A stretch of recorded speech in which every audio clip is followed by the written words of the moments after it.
El pentagrama expresa la dominación del espíritu sobre los elementos de la naturaleza. Con esta sencilla frase sintetiza el venerable maestro Samael en el Matrimonio Perfecto la importancia de la figura geométrica que llamamos pentagrama. Su nombre viene del griego y significa 5 líneas.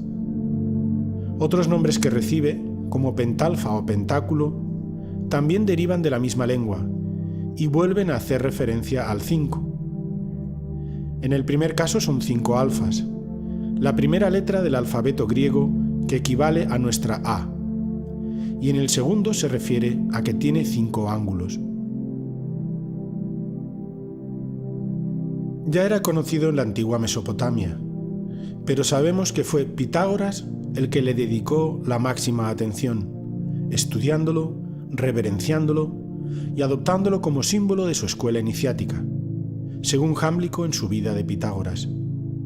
Parece ser que fue la escuela pitagórica, con su estudio exhaustivo, la que descubrió sus bellas propiedades geométricas, científicas y mágicas que entonces no estaban en absoluto diferenciadas. Aunque prácticamente no se conservan textos pitagóricos, parece claro que descubrieron el número phi, un número irracional, cuyos decimales no periódicos se extienden hasta el infinito.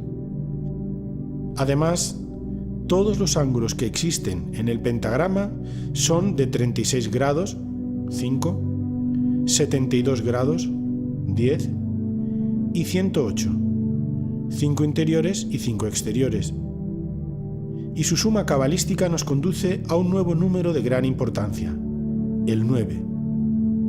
3 más 6 igual a 9, 7 más 2 igual a 9, y 1 más 0 más 8 igual a 9.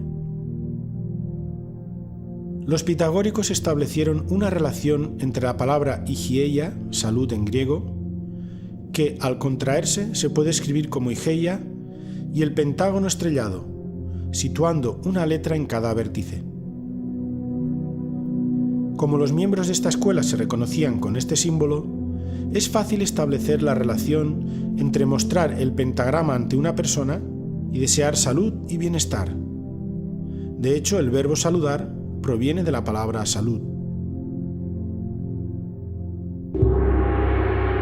En el pentagrama cualquier segmento está en proporción áurea con el inmediatamente mayor. Es decir, una vez ordenadas las longitudes de los 4 segmentos de mayor a menor, la razón entre cada una de ellas y la siguiente es constante e igual a nuestro número de oro. El número áureo está presente en todos los objetos geométricos regulares en los que haya simetría pentagonal. Esto indica la relación con el número 5, la ley, a la que está sometido todo lo existente. En el interior de un pentagrama se forma un pentágono. Si unimos sus ángulos, obtenemos un nuevo pentagrama, por lo que la figura se puede reproducir hasta el infinito, al igual que la figura principal también se halla inscrita en un pentágono mayor. Nuevamente tenemos aquí la relación de phi con el infinito.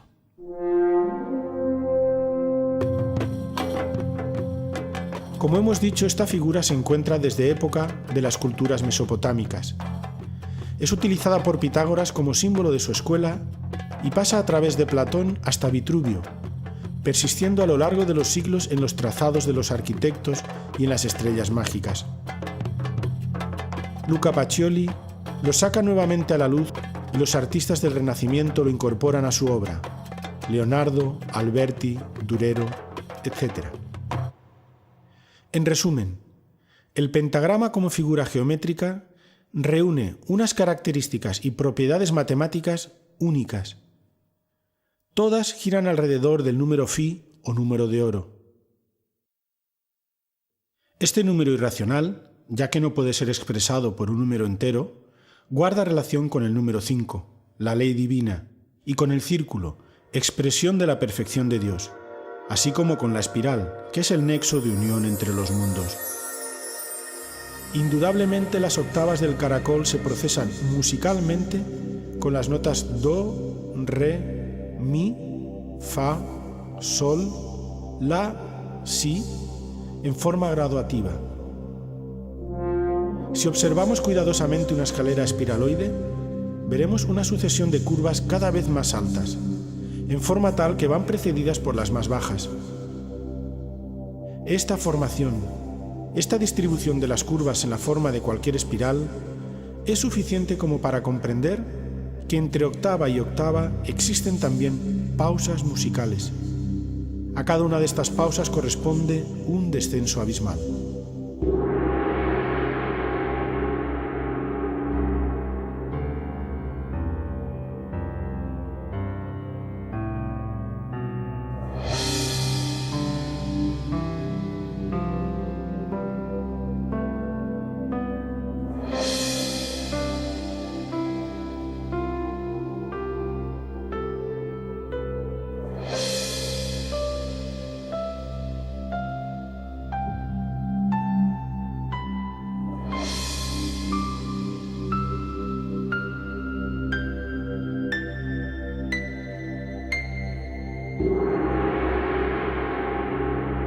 Samael Aum Beor, sí hay infierno, sí hay diablo, sí hay karma. En Tarot y Cábala, Samael sintetizó de esta manera el símbolo esotérico del pentagrama. En el ángulo superior del pentagrama encontramos los ojos del espíritu y el signo de Júpiter, Padre sagrado de los dioses. En los brazos el signo de Marte, símbolo de la fuerza. En los pies el signo de Saturno, símbolo de la magia. En el centro el símbolo de la filosofía oculta, el caduceo de Mercurio y el signo de Venus. El caduceo de Mercurio representa la espina dorsal y las dos alas el ascenso del fuego sagrado a lo largo de la espina dorsal, abriendo las 7 iglesias del Apocalipsis de San Juan, los 7 chakras, por medio de la castidad científica. El cáliz, símbolo del yoni femenino, también representa la mente cristalizada conteniendo el vino de la luz que seminiza el cerebro. La espada es el falo masculino. También encontramos la llave y el pentáculo de Salomón. El tetragrammatón es un mantra de inmenso poder sacerdotal. Según matemáticas transfinitas, infinito más infinito igual a la pentalfa.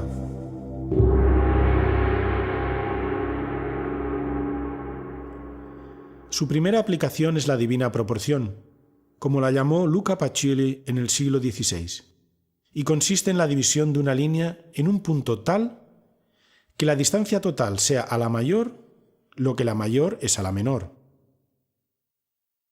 Su virtud tiene un efecto estético, pues cuando más se aproxima una forma o un cuerpo a esta proporción, más bello y perfecto nos parece.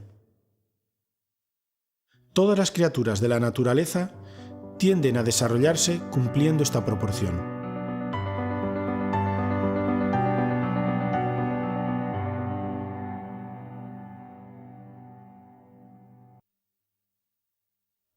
La geometría, del griego que significa medida de la tierra, es una ciencia matemática aplicada al estudio y creación de formas y cuerpos. Se supone de origen griego, pero no hay duda que era conocida en Egipto y Mesopotamia.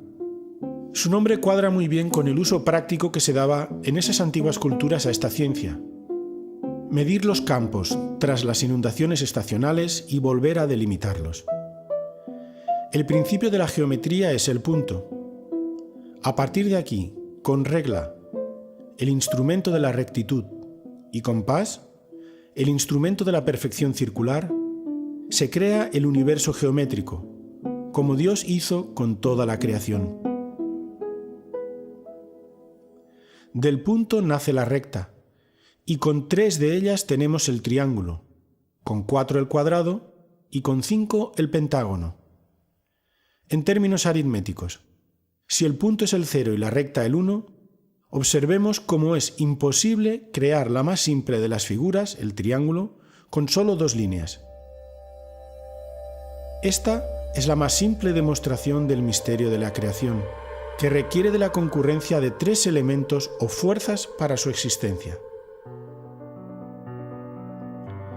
La forma de crear un rectángulo con phi consiste en apoyar un compás en la mitad de un cuadrado perfecto y extender su otra punta hasta su ángulo inferior. Haciendo girar el compás, nos dará el punto hasta donde se debe extender el rectángulo para que resulte áureo.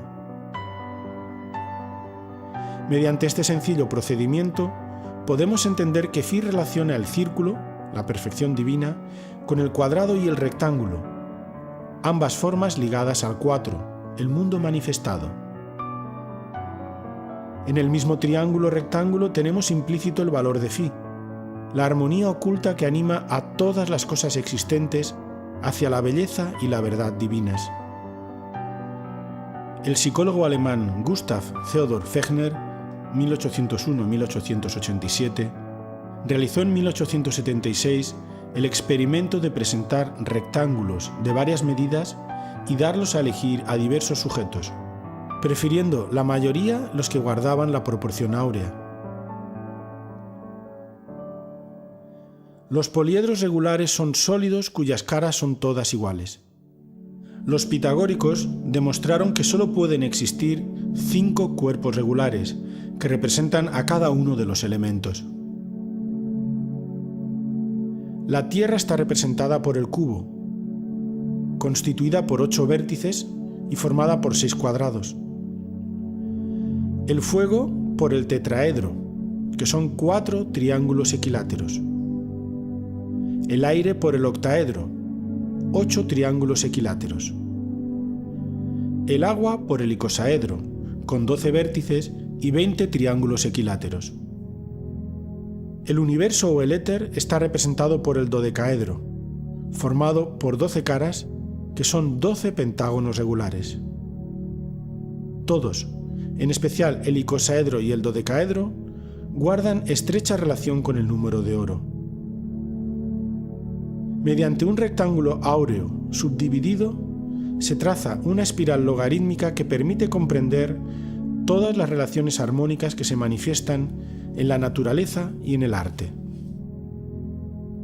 Podemos apreciar cómo los cuadrados y rectángulos áureos se suceden hasta el infinito. Sobre los rectángulos se traza la espiral modelo de crecimiento de los seres vivos. Todos responden a la serie de Fibonacci. Cuando a un círculo le aplicamos la proporción áurea en un extremo, tenemos un nuevo perfecto. Y si lo hacemos en los dos extremos, conseguimos una elipse perfecta, con el aspecto típico de una galaxia. Otra maravillosa propiedad de esta proporción es que si colocamos 2 rectángulos áureos transversalmente, el vértice central queda alineado de esta forma.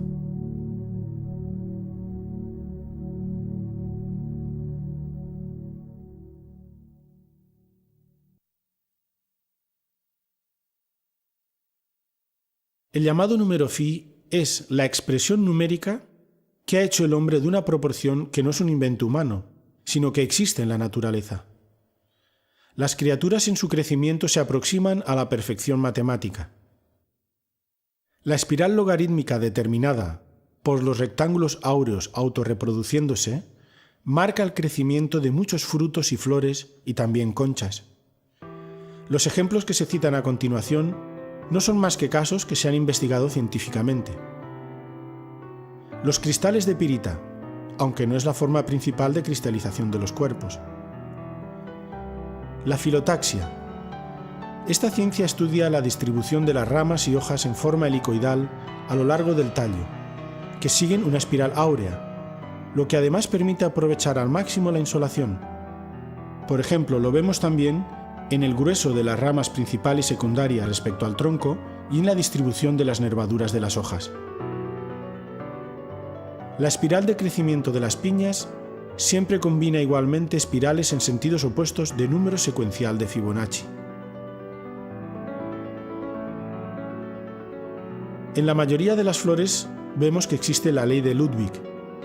Por ejemplo, la espiral del diseño de la flor del girasol, con 21 y 34 espirales en sentidos opuestos, ambos números de la sucesión de Fibonacci.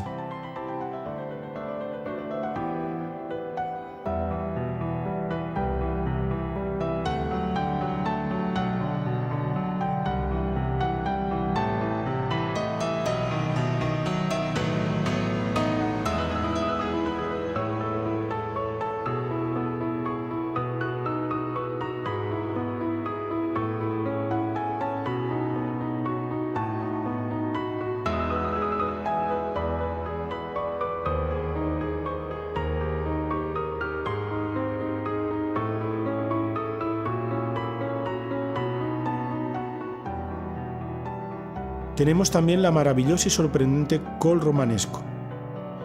En la humildad de esta verdura se expresa la magia matemática de los fractales. En palabras sencillas, los fractales son formas en las que las partes y la totalidad son iguales entre sí. Las espirales de crecimiento nuevamente son números de la sucesión de Fibonacci. Las estrellas de mar. Al estudiar el movimiento de las abejas cuando se desplazan en un panal, se ha comprobado que corresponden con números de la sucesión de Fibonacci. Asimismo, la cantidad de abejas macho y hembra de un panal responde a la proporción áurea. Los tres tipos de espiral de los caracoles. La más espectacular quizás sea la concha del Nautilus, cada una de cuyas espirales es 1,618 veces más grande que la espiral precedente. Los pájaros. El diseño de la forma de sus colores.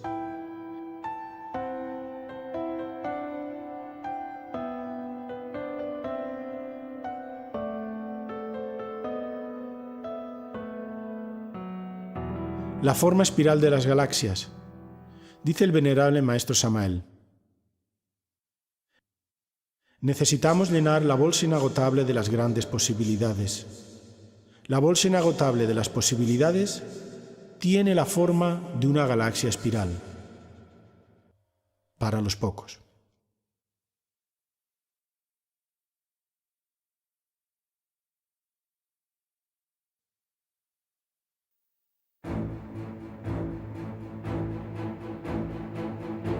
El pentagrama representa al hombre completo, escribe el venerable maestro Samael en el Matrimonio Perfecto.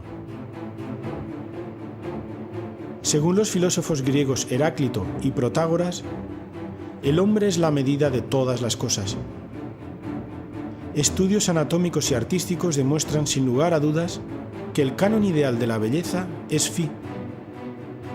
Cuanto más se aproxime un rostro o un cuerpo al número de oro, más bello nos parecerá.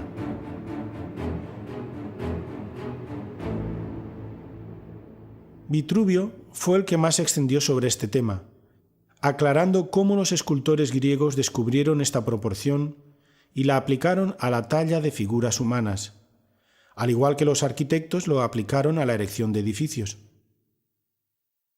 El hombre de Vitruvio, de Leonardo, recibe este nombre porque el artista italiano lo reprodujo genialmente según las instrucciones del arquitecto romano. El ombligo es el punto donde se debe dar la proporción, siendo el sexo la mitad exacta. El círculo tiene su centro en el ombligo y el cuadrado en el sexo.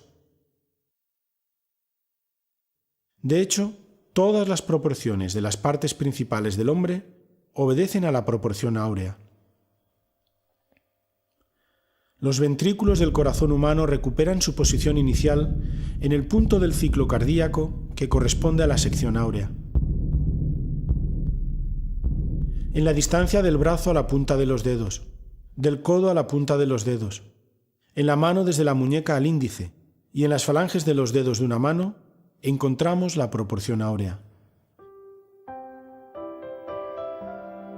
En la altura y la posición del ombligo, en la proporción entre la anchura de la boca y la nariz, etc. Zeising ha estudiado las proporciones de miles de cuerpos y la tendencia es aproximarse a las medidas ideales marcadas por Phi. En el hombre son 8/5 y en la mujer 3/5.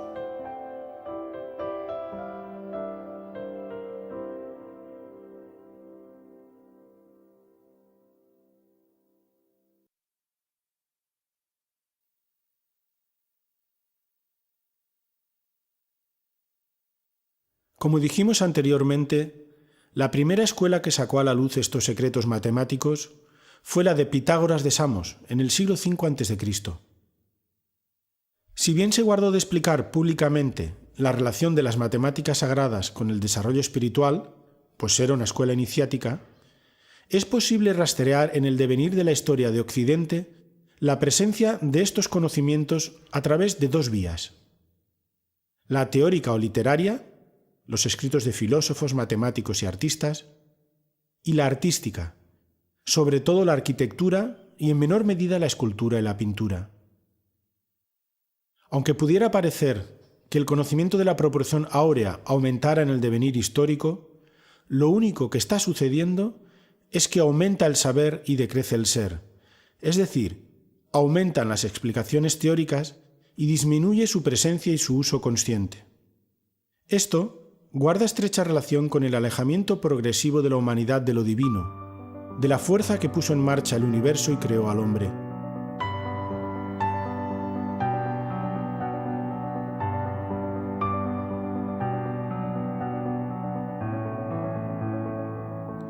Este campo es uno de los más fecundos en la aplicación de Phi. En forma natural, el artista tiende a expresarlo en las medidas de todas sus creaciones, dado su valor altamente estético. Pero además, no hay duda que se usó a modo de misterio matemático y místico en todas las grandes obras a lo largo de la historia. Ponemos ejemplos que han sido objeto de estudio. En la era mesopotámica, estamos hablando del año 7000 al 3200 a.C., en las tablillas de arcilla sumerias se encuentran grabados pentáculos. La puerta de la muralla de Bagdad responde también en sus diseños a la divina proporción.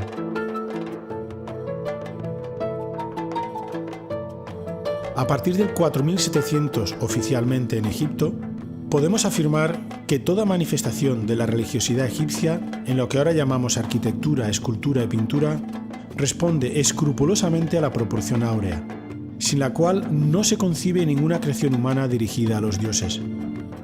Podríamos poner como ejemplo la planta de cualquier templo del antiguo Egipto, Abidos, Edfu, Dendera, etc.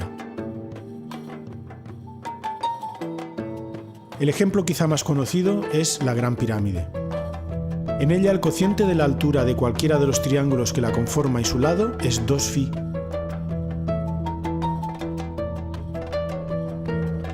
La razón entre la altura de una cara y la mitad del lado de la base es 1,618, es decir, el número de oro. Pero no acaban aquí las sorpresas. El cociente entre el área total y el área lateral de la pirámide es también el número de oro.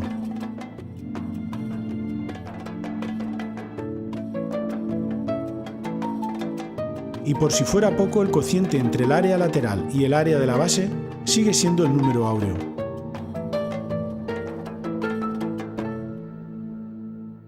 Pitágoras, 582-500 a.C.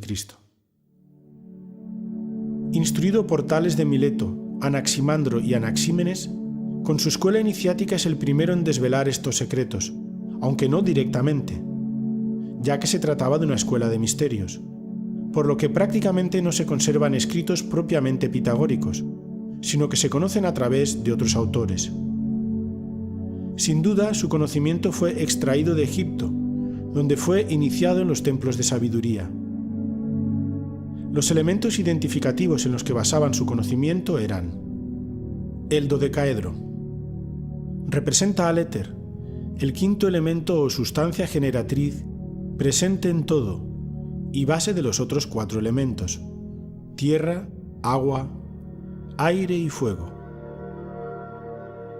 La llamada tetractis, los 4 primeros números, base y origen de la naturaleza manifestada.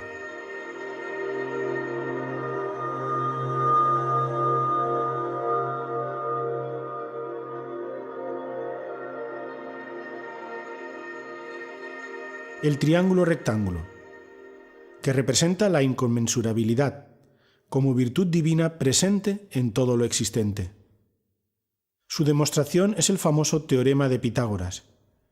La suma del cuadrado de los catetos es igual al cuadrado de la hipotenusa. El mismo pentagrama usado como símbolo de identificación de la propia escuela pitagórica y también fuente de salud. Según Jámblico en su vida de Pitágoras, la primera esencia era la naturaleza de los números y proporciones que se extiende a través de todas las cosas, de acuerdo con los cuales todo está armónicamente dispuesto y convenientemente ordenado.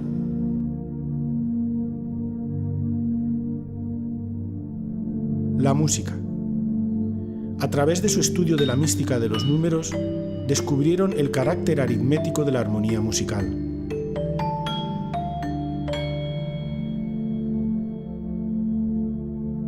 El carácter de la escuela de Pitágoras era rigurosamente científico, a través del estudio de las matemáticas, altamente artístico, por la importancia que le daban a la música, eminentemente filosófico, dado que establecieron un modo de entender al hombre y al universo que marcaba su actitud ante la vida, el modo de vida pitagórico.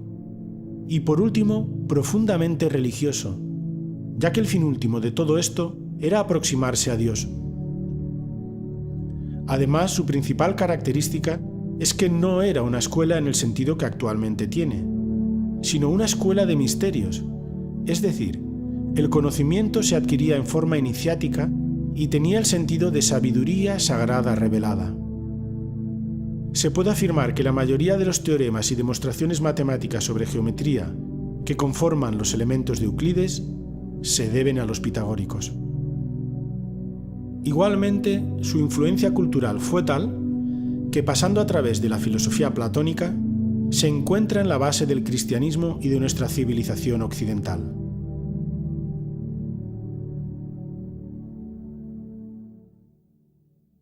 Arte de la antigua Grecia y Roma. El Partenón, 447-442 a.C., templo octástilo, períptero y dórico por excelencia, ajusta todo su espacio a la proporción áurea, siendo sus fachadas, los lados cortos del rectángulo, inscribibles perfectamente en un rectángulo áureo. Esto fue descubierto por J. Hembich, 1867-1924, y Zeising en el siglo XIX. La distribución de su planta y de las fachadas laterales también se ajustan al número de oro. Del primero, J. Hembich, se publica en 1926 The Elements of Dynamic Symmetry, donde tras el estudio de obras tales como el mismo Partenón, el templo de Apolo en Figalia, o las estatuas de Zeus en Olimpia y la de Atenea en Egina, estableció los principios geométricos de la armonía del arte griego, basado, cómo no, en el número de oro.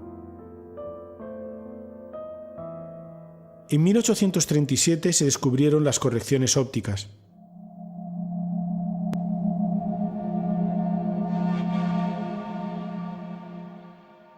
Sabemos que Pericles ordenó su construcción y encargó a Fidias que trabajara como escultor y supervisor de las obras. Los arquitectos a sus órdenes fueron Ictinios y Calícrates.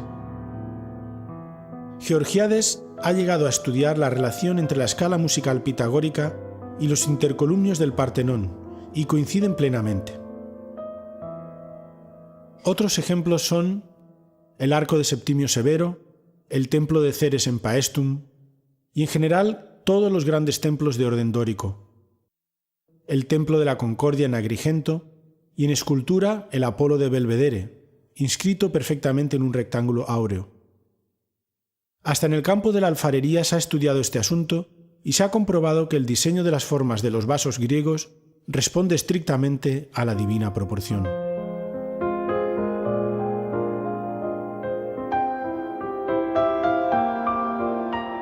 Platón, 428 al 347 a.C. Considera la proporción áurea como la mejor relación matemática.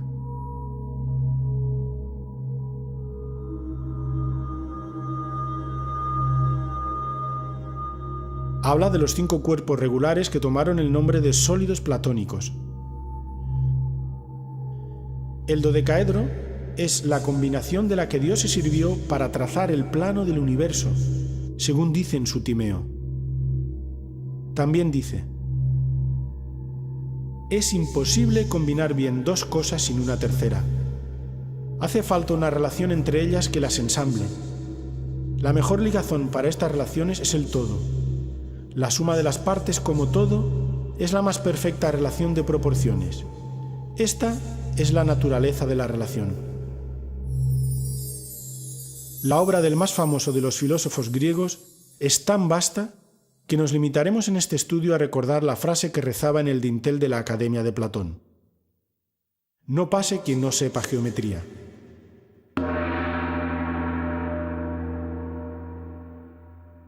Euclides, siglo IV a.C. Los elementos. Por primera vez aparece definida la proporción entre extrema y media razón. Libro 6, proposición 30. Dividir un segmento en media y extrema razón. Se dice que un segmento está dividido en media y extrema razón cuando el segmento total es a la parte mayor como la parte mayor es a la menor. Libro 4, proposiciones 10 y 11, donde se habla de la construcción del triángulo áureo, usado para la inscripción del pentágono regular en un círculo. En este triángulo isósceles, los dos ángulos iguales, 72 grados, son el doble del ángulo desigual, 36 grados. Φ se encuentra en la proporción de los lados iguales con el lado menor, por lo que recibe el nombre de áureo. Del mismo modo que el rectángulo áureo se reproduce a sí mismo hasta el infinito, generando una espiral.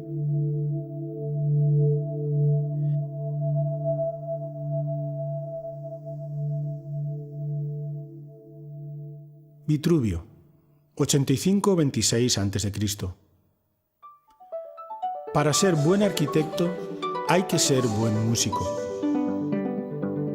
La simetría consiste en el acuerdo de medidas entre los diversos elementos de la obra y estos con el conjunto. Como del cuerpo humano se deduce la proporción, aquella que los griegos llamaban analogía o consonancia entre las partes y el todo. Dicha simetría está regida por un módulo o canon común, el número.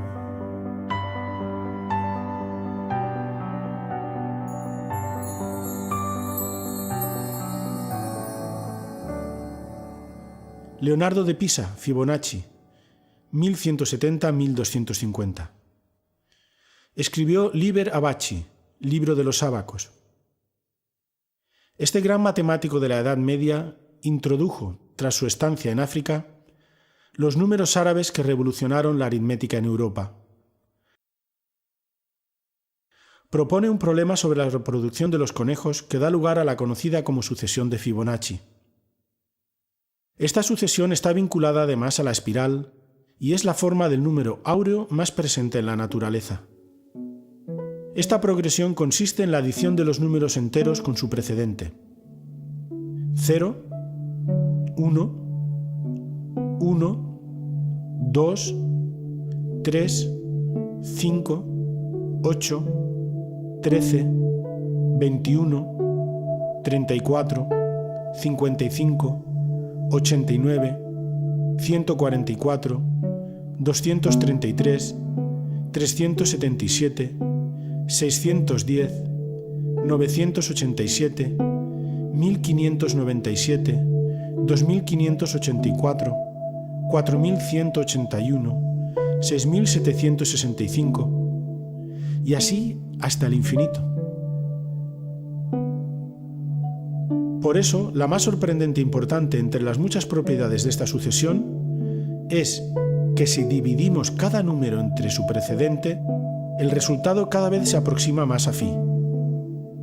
1 entre 0 igual a 0, 1 entre 1 igual a 1, 2 entre 1 igual a 1, 3 entre 2 igual a 1,5, 5 entre 3 igual a 1,666, 8 entre 5 igual a 1,6, 13 entre 8 igual a 1,625, 21 entre 13 igual a 1,615, 34 entre 21 igual a 1,619, 55 entre 34 igual a 1,617 y 89 entre 55 igual a 1,618, la aproximación con 3 decimales más exacta que se conoce.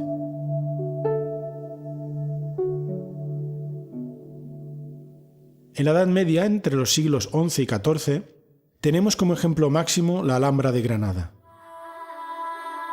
En sus paredes se inscribe el lema de Ibn Samrak: «Sabrás mi ser si mi hermosura miras». Esa hermosura proviene de su prodigiosa geometría, ya que los sabios árabes sabían que el paraíso estaba relacionado con la belleza de la perfección geométrica dirigida hacia Dios. La Alhambra es una de las más bellas expresiones de la geometría que el hombre ha construido.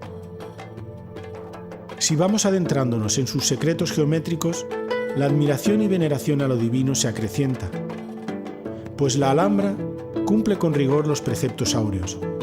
El segmento total es a la parte mayor, como la parte mayor a la menor.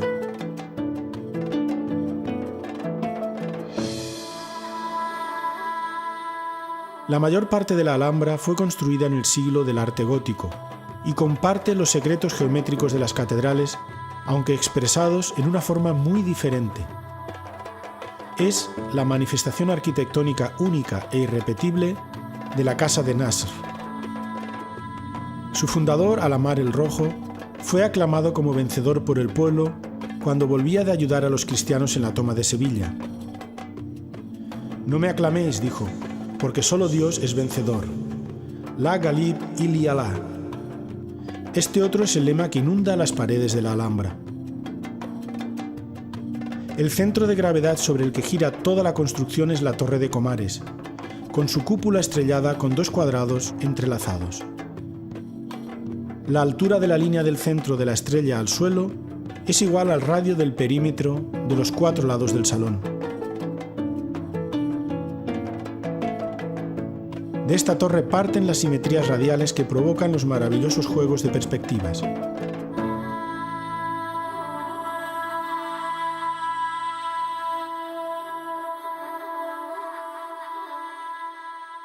Del prerrománico, románico y gótico, podemos decir que las cofradías de artesanos y constructores de catedrales transmitieron los secretos iniciáticos de la mística pitagórica y los plasmaron en los edificios que construían. Es más, el mismo pentagrama aparece directamente en muchas construcciones, como se puede apreciar en los siguientes ejemplos: Catedral de Amiens, Rosetón Norte, la iglesia de Santa María de Lemgo, Alemania, la iglesia de San Juan de Castrojeriz, España, ermita de San Bartolomé en el cañón del río Lobos, Ucero, Soria, Rosetón Mudéjar en Calatayud, etc. Es fácil también encontrarlos en las marcas de picapedreros de casi todas las épocas. Se puede afirmar que prácticamente toda la arquitectura religiosa medieval, especialmente las catedrales góticas, observan fielmente la proporción áurea, como si los constructores consideraran imposible construir sin semejante principio matemático. Curiosamente, no se conserva ningún escrito de esta época sobre la aplicación de las matemáticas sagradas a la erección de edificios.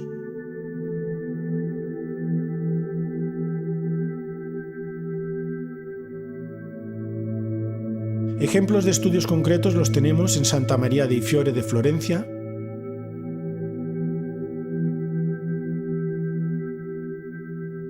la fachada de Santa María Novella,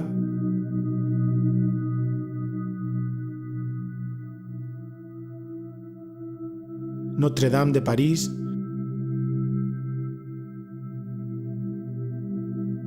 la Catedral de Colonia,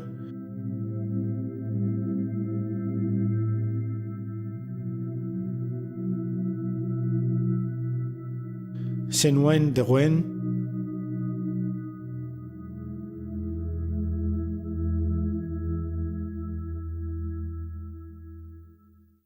Leon Battista Alberti, 1404-1472.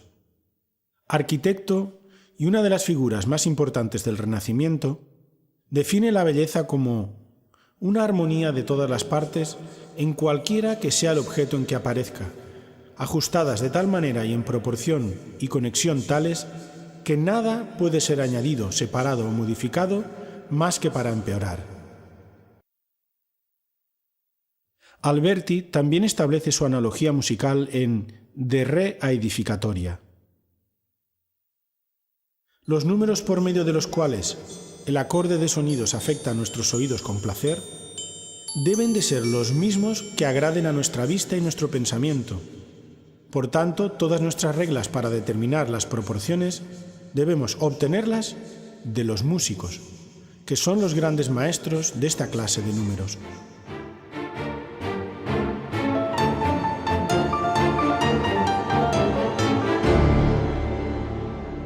Luca Pacioli, 1445-1508. De Divina Proportione.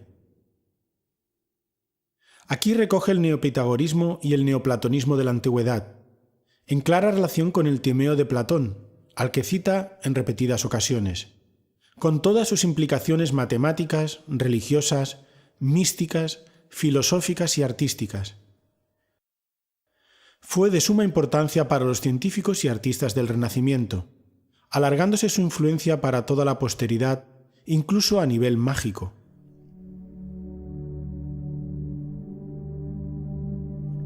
El nombre de Divina Proporción es usado por primera vez y coloca a la razón áurea como el principio divino universal de la belleza, el cual debe ser usado para cualquier obra que el hombre emprenda en cualquier terreno, especialmente el artístico.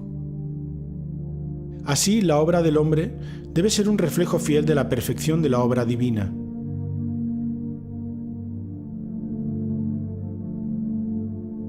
En el capítulo 2 de la Divina Proporción, Luca Pacioli escribe: Omnia consistum in numero, pondere et mensura.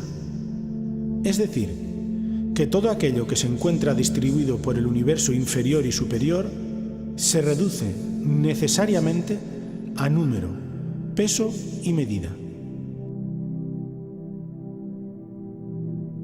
En el capítulo 5, el monje franciscano explica por qué esta proporción matemática merece el nombre de divina.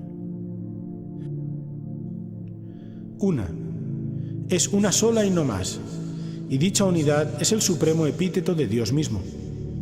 2. La divina proporción se corresponde con la Santísima Trinidad. Así como in divinis hay una misma sustancia entre tres personas, de igual modo una misma proporción se encontrará siempre entre tres términos. 3. Así como Dios es indefinible, también la divina proporción no puede nunca determinarse con un número inteligible. 4. Dios nunca puede cambiar y está en todo. Así también es la divina proporción. 5. Así como Dios confiere el ser a la virtud celeste, llamada quinta esencia, y mediante ella a los otros cuerpos simples, es decir, a los cuatro elementos, tierra, aire, agua y fuego, que tienen su forma propia, cubo, icosaedro, octaedro, tetraedro, nuestra Santísima Proporción confiere el ser formal, según el antiguo Platón en su Timeo, al cielo mismo, atribuyéndole la figura del dodecaedro.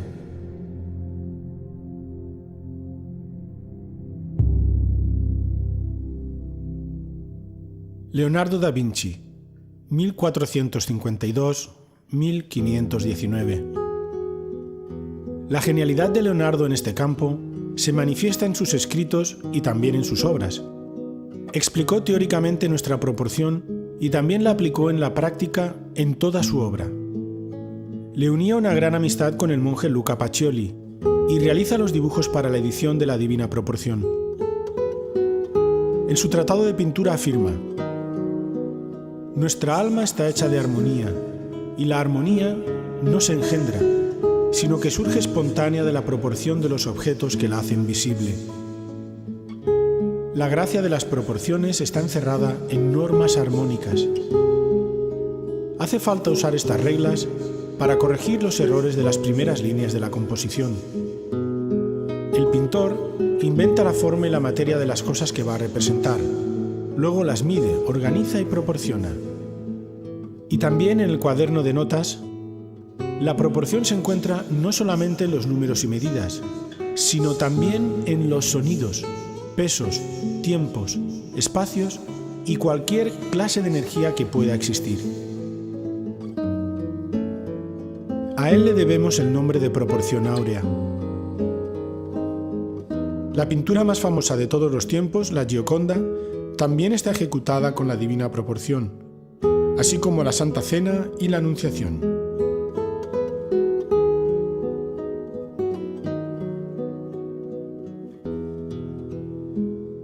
Albrecht Dürer, o Alberto Durero, en 1525, escribe la instrucción sobre la medida con regla y compás de figuras planas y sólidos. Allí desarrolla la espiral basada en el número áureo.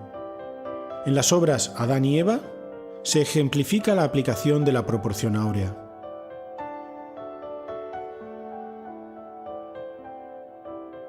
A pesar de los numerosos ejemplos, su uso no estuvo generalizado, sino más bien restringido a unos pocos maestros.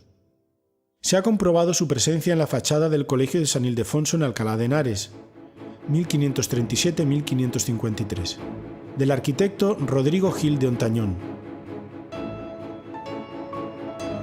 Con Miguel Ángel, la Creación y el David, por citar algunos ejemplos.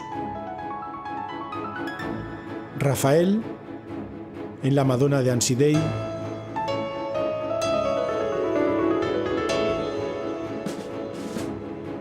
En el Bautismo de Cristo de Piero de la Francesca. En la Primavera de Botticelli. En el Greco, con el entierro del conde de Orgaz.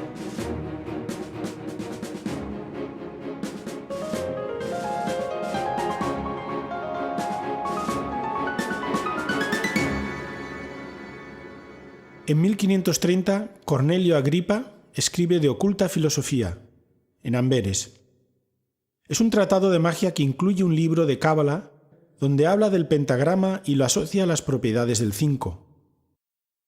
Símbolo de la felicidad y de la gracia, sello del Espíritu Santo y vínculo que todo lo enlaza. Allí muestra al famoso hombre inscrito dentro de un pentagrama. Agripa escribe: las ciencias matemáticas son parientes de la magia, porque todo cuanto pueda existir en las fuerzas naturales esclavas no consiste más que en número y armonía.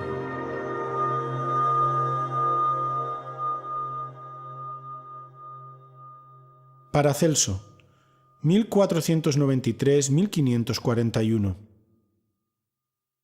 Además de médico y alquimista, su sabiduría se extendió a la magia y reduce todos los símbolos de poder sobre las potencias invisibles a dos solamente: el hexagrama o sello de Salomón, macrocosmos, y el pentagrama, microcosmos, el signo más poderoso de todos. De nuevo vincula la salud al pentagrama, símbolo perfecto de armonía, cuyo desequilibrio genera la enfermedad.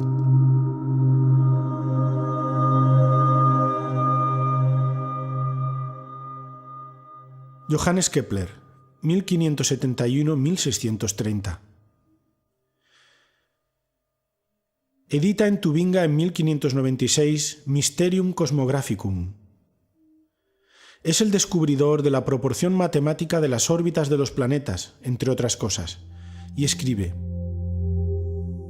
la geometría tiene dos grandes tesoros.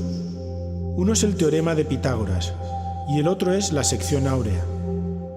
Si el primero es una joya de oro, el segundo viene a ser una piedra preciosa. El maestro Samael escribe en 1959 en Nociones fundamentales de endocrinología y criminología: el mundo de las intuiciones es el mundo de las matemáticas.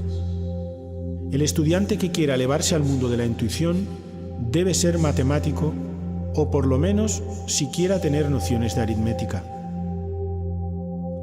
Las fórmulas matemáticas confieren el conocimiento intuitivo.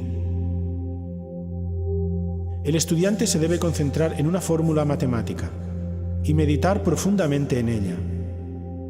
Después vaciar la mente y ponerla en blanco. Luego aguardar que el ser interno nos enseñe el concepto de contenido encerrado en la fórmula matemática. Por ejemplo, antes de que Kepler enunciase públicamente su famoso principio de que los cuadrados de los tiempos de las revoluciones de los planetas alrededor del Sol son entre sí como los cubos de sus distancias, ya la fórmula existía, estaba contenida en el sistema solar, aun cuando los sabios no la conocían.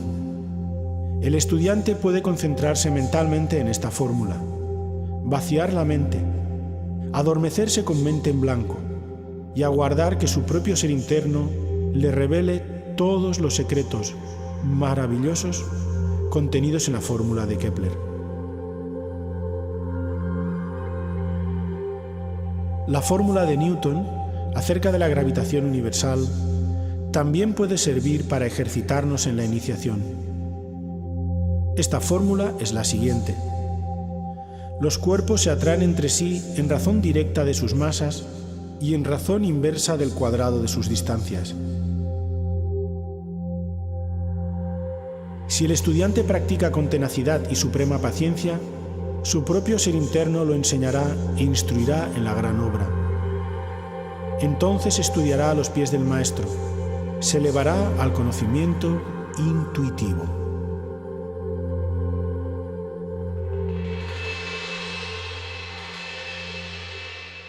En los siglos XVII y XVIII aún decae más su uso. A pesar de ello, subsisten algunos ejemplos. Palladio y toda su arquitectura. Los pastores de la Arcadia de Nicolas Poussin.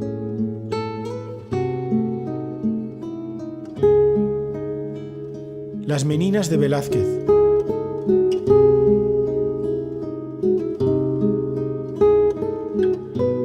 Saturno devorando a sus hijos de Goya. Los edificios de la Plaza Vendôme de París.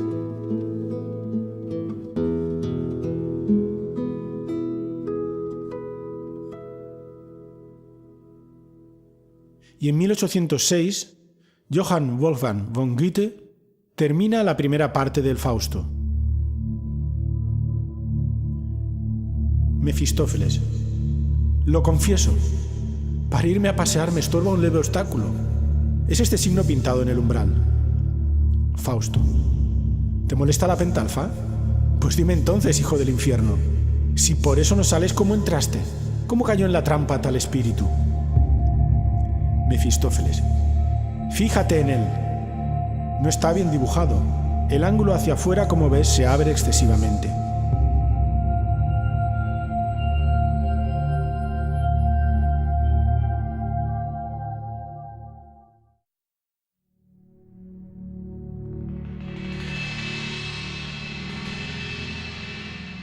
El pentagrama es el signo del verbo hecho carne, dice el venerable maestro Samael.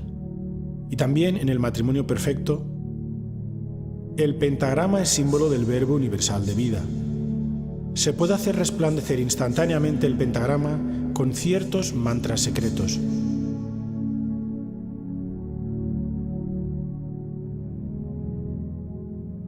En los Upanishadas Gopalatapani y Krishna hemos hallado el mantra que tiene el poder para formar instantáneamente, en el plano astral, la terrible estrella flamígera, ante la cual huyen aterrorizados los demonios.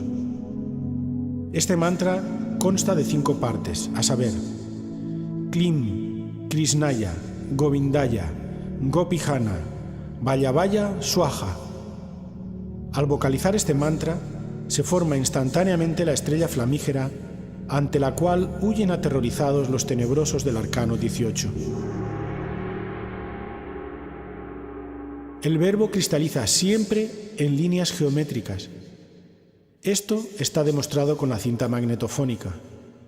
El discurso queda grabado en la cinta. Cada letra cristaliza en figuras geométricas.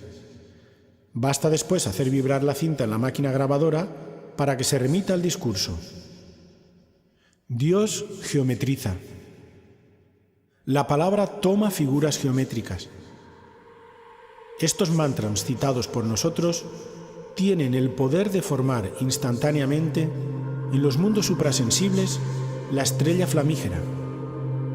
Dicha estrella es un vehículo de fuerza crística. Dicha estrella representa el verbo.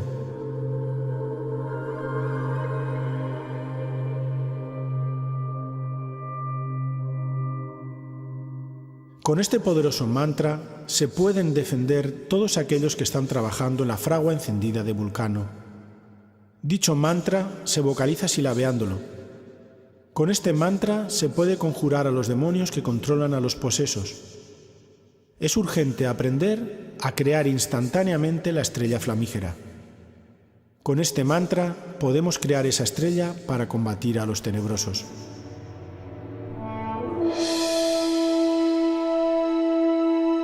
La palabra música es de origen griego y hace referencia a las musas.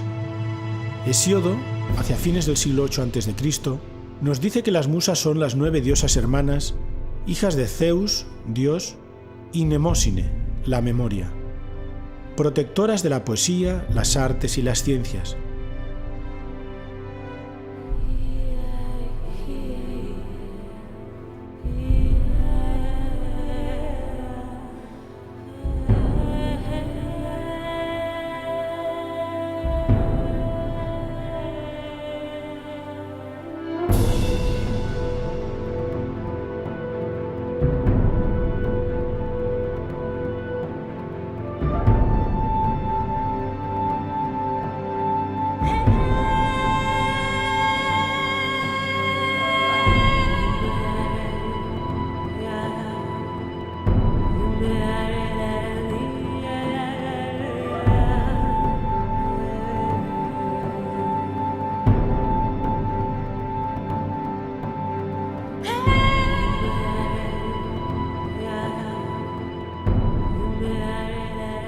Como podemos observar, el concepto de música era más amplio originalmente y estaba muy unido a la poesía, la danza, el teatro e incluso a la astronomía.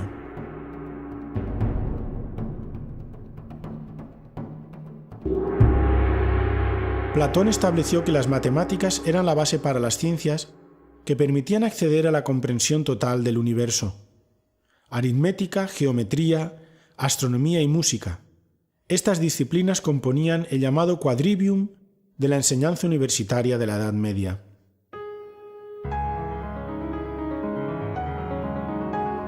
Partiendo de la base de que el sonido es una onda que se transmite en proporción logarítmica, podremos entender la naturaleza matemática de la vibración de todo cuanto existe.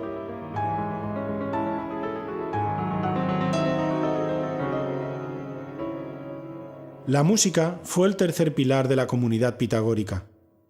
La armonía musical, cuyo descubrimiento se les atribuye, es, al igual que la lógica matemática, la manifestación del orden divino en el universo. En forma ya legendaria, se dice que los pitagóricos advirtieron la relación de la longitud de una cuerda con su vibración o sonido. Usaron un instrumento de una única cuerda, el monocordio, y descubrieron que su subdivisión en cierta proporción producía sonidos consonantes, es decir, que sonaban bien. Son las llamadas quintas, cuartas, terceras, octavas, etc. Estos intervalos se llaman así por el número de notas que contienen entre ellos. Así se estableció la llamada escala pitagórica, base de la música occidental.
Así que la música fue, pues, la puerta emocional a través de la cual se penetró en el misterio de los números.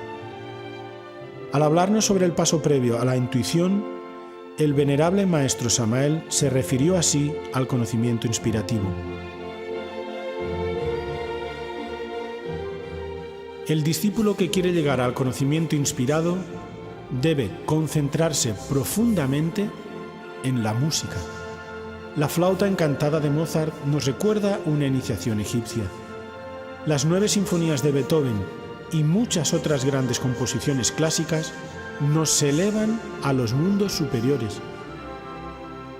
El discípulo concentrado profundamente en la música deberá absorberse en ella, como la abeja en la miel, producto de todo su trabajo. Ahora entenderemos por qué actuaba también como equilibrante emocional en el modo de vida pitagórico. A ellos les debemos también la afirmación que sostiene que, como toda vibración produce un sonido, también los mundos en su movimiento planetario producen un sonido que, sumado al de los otros cuerpos celestes, conforma la llamada música o armonía de las esferas, lo que fue reafirmado por Kepler y sus descubrimientos astronómicos.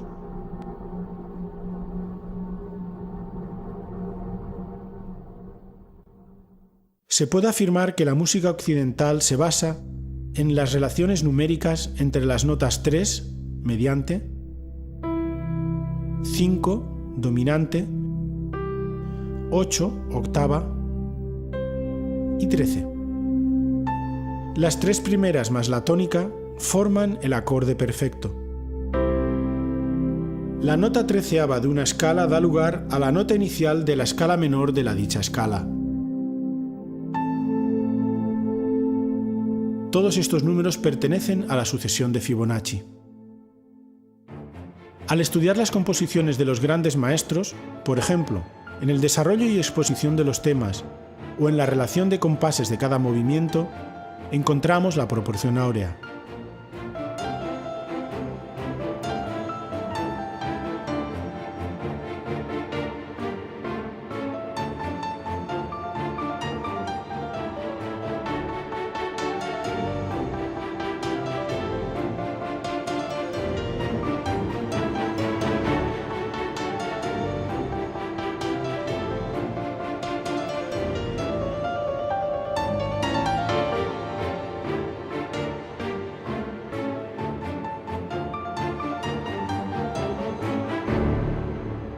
Hemos dejado a propósito la relación del pentagrama esotérico y el número de oro con la música para el final de este estudio, ya que en la ciencia de las vibraciones radica la clave para poder aplicar estos conocimientos sobre nosotros mismos. De acuerdo a la ley del 7, el desarrollo completo de cualquier cosa que se emprende en la vida está sujeto a una corriente de sonido con un principio y un fin que se divide en 7 periodos de desarrollo, llamados notas en la escala musical.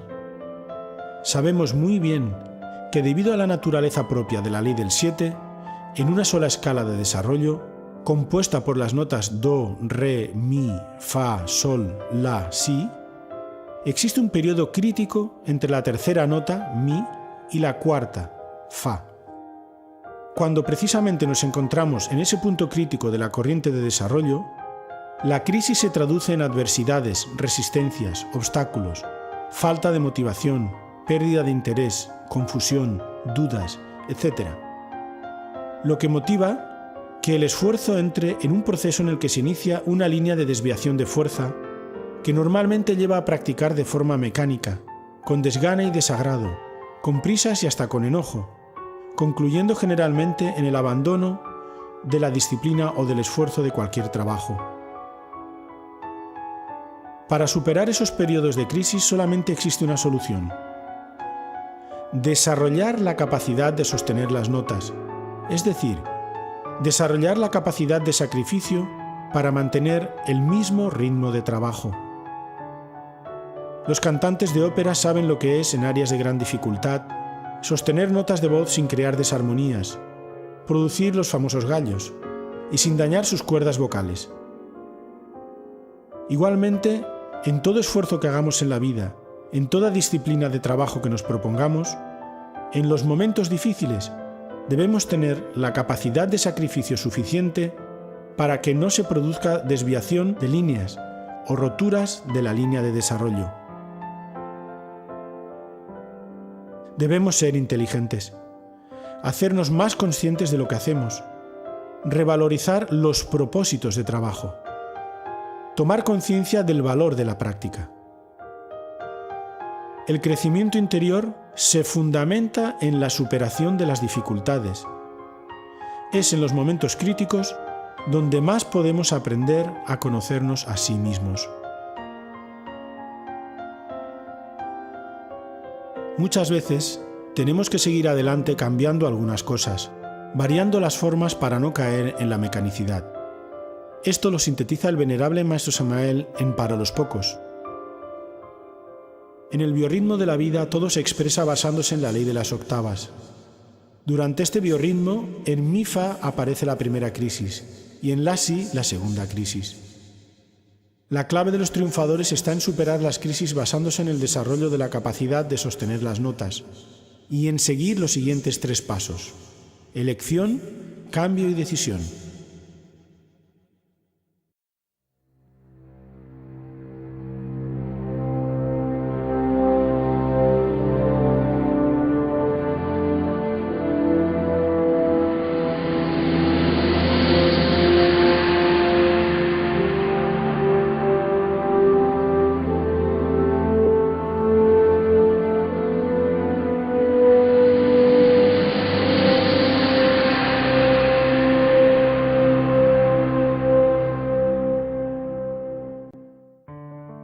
Todos tenemos la suficiente inteligencia para superar los obstáculos.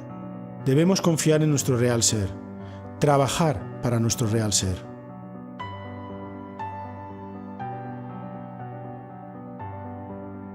Los procesos de creación y desarrollo están regidos por la ley de las octavas musicales, que es producto de la aplicación de la proporción áurea a los sonidos, y el venerable Maestro Samael nos cita los siguientes casos. El proceso de transformación de las sustancias que entran al organismo, la transformación de las sustancias groseras en más finas, se encuentra bajo el gobierno de la ley de las octavas musicales. Y estudiemos ahora atentamente las claves que nos da el Maestro para elevarnos espiritualmente. El cuerpo planetario, cuerpo físico, vibra normalmente con las 7 notas de la escala musical: Do, Re, Mi, Fa, Sol, La, Si. Dicha escala puede repetirse en octavas superiores desde el Do hasta el Si. Normalmente los ángeles y Mahatmas viven en una octava superior y por ello son invisibles para los ojos físicos. Empero nosotros podemos elevar la tasa de vibraciones de nuestro cuerpo planetario, cuerpo físico, para pasarlo a la octava superior musical donde viven los ángeles y Mahatmas.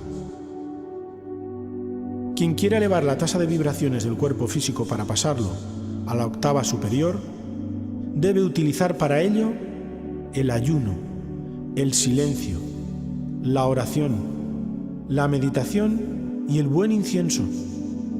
Se hace necesario quemar buen incienso dentro de su recámara y no hablar con nadie durante el ayuno.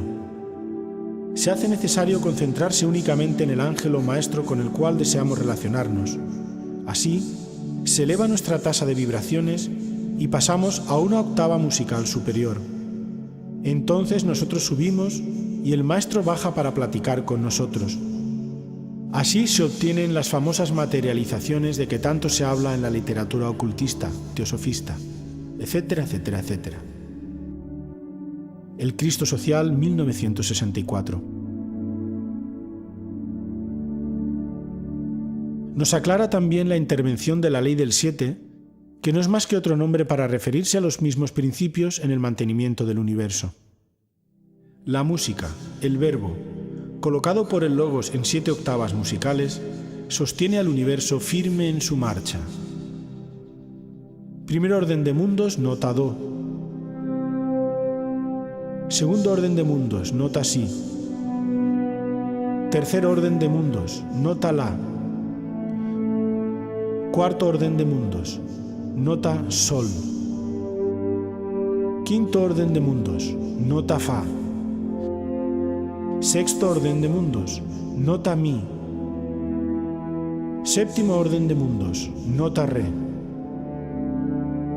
Después, todo vuelve al absoluto, con la nota do.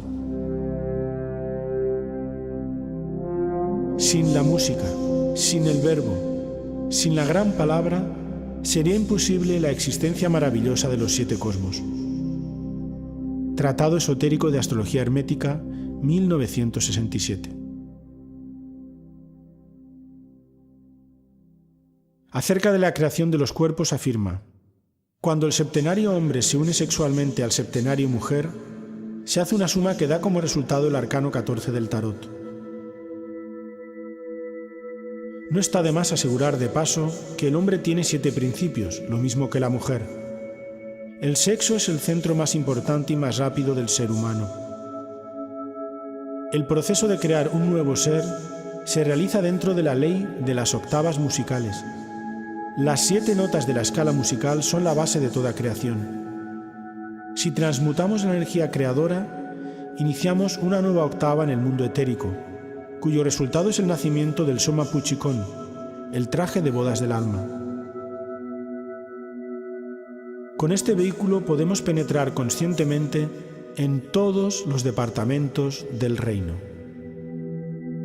La tercera octava nos permite engendrar el verdadero astral, el astral Cristo. Al llegar a estas alturas, el viejo astral de fantasma queda reducido a un cascarón vacío, que se va desintegrando poco a poco. La cuarta octava nos permite engendrar la mente Cristo. Este vehículo nos da verdadera sabiduría y unidad de pensamiento. Solo aquel que engendra la mente Cristo tiene derecho a decir: tengo cuerpo mental. El cuerpo mental actual es solo un fantasma de la fachada. Realmente este se convierte en un cascarón hueco cuando nace la verdadera mente. Entonces se desintegra, se reduce a polvareda cósmica. La quinta octava musical engendra el verdadero cuerpo causal. Al llegar a estas alturas encarnamos el alma. Entonces ya tenemos existencia real. Antes de este instante no tenemos existencia real. Curso esotérico de Cábala 1969. El mismo movimiento gnóstico, obra de un ser despierto, obedece a la misma ley. Quiero deciros que esta enseñanza para la nueva era acuaria se está entregando de acuerdo con la ley de las octavas musicales. Cada una de estas obras se va desarrollando en notas más y más elevadas. Cuando lleguemos a la nota síntesis, entonces el mensaje habrá concluido. Después de eso me marcharé con mi divina madre Kundalini hacia la eternidad. Mi regreso al Tíbet, mensaje de Navidad 1969. Definitivamente, el pentagrama es la imagen perfecta de la armonía matemática presente en la naturaleza y a la que tienden todas las criaturas vivas. El descubrimiento en uno mismo de esa ley matemática nos conduce a la revelación de que formamos parte de Dios.